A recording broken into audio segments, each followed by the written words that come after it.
Ram Charan Kollywood director Shankar దర్శకత్వంలో తెరకెక్కిన game changer movie జనవరి 10న ప్రేక్షకుల ముందుకు వచ్చింది. మొదటి రోజు 186 కోట్ల ఓపెనింగ్స్ని అందుకున్నా కూడా మిక్సెడ్ టాక్ కారణంగా స్లో డౌన్ అయితే వచ్చింది.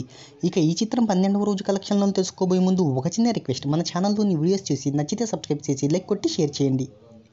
నటీనటులు, సాంకేతిక నిపుణుల రెమ్యునరేషన్తో పాటు ప్రమోషన్ ఖర్చులతో అన్నీ కలుపుకొని ఈ చిత్రాన్ని 500 కోట్లకు పైగా భారీ బడ్జెట్తో వెంకటేశ్వర క్రియేషన్స్ బ్యానర్పై నిర్మాత దిల్ రాజు నిర్మించారు. ఇక ఈ చిత్రం కలెక్షన్ల వివరాల్లోకి వెళ్తే తొలి రోజు ప్రపంచవ్యాప్తంగా 186 కోట్ల ఓపెనింగ్స్ని అందుకుంది. ఇక రెండవ రోజు ఇండియన్ బాక్సాఫీస్ వద్ద 21.6 కోట్లు, మూడో రోజు 17 కోట్లు, నాలుగో రోజు 8.50 కోట్లు, ఐదవ రోజు 10.19 కోట్లు, ఆరవ రోజు 7.11 కోట్లు, ఎనిమిదవ రోజు 2.7 కోట్లు, తొమ్మిదవ రోజు 2.4 కోట్లు, పదవ రోజు 2.6 కోట్లు, 11వ రోజు 1.4 కోట్లను వసూలు చేసింది. ఇక 12వ రోజు కలెక్షన్ల వివరాల్లోకి వెళ్తే తెలుగు రాష్ట్రాల్లో 69 లక్షలు, తమిళ్లో 9 లక్షలు, హిందీలో 32 లక్షలు, Karnataka, Kerala plus rest of ఇండియాలో 12 లక్షల చొప్పున ఇండియన్ బాక్సాఫీస్ వద్ద 1.2 కోట్లను వసూలు చేసింది. ఇక 12 రోజుల్లో ఈ చిత్రం ఇండియన్ బాక్సాఫీస్ వద్ద 127.84 కోట్లను వసూలు చేసింది.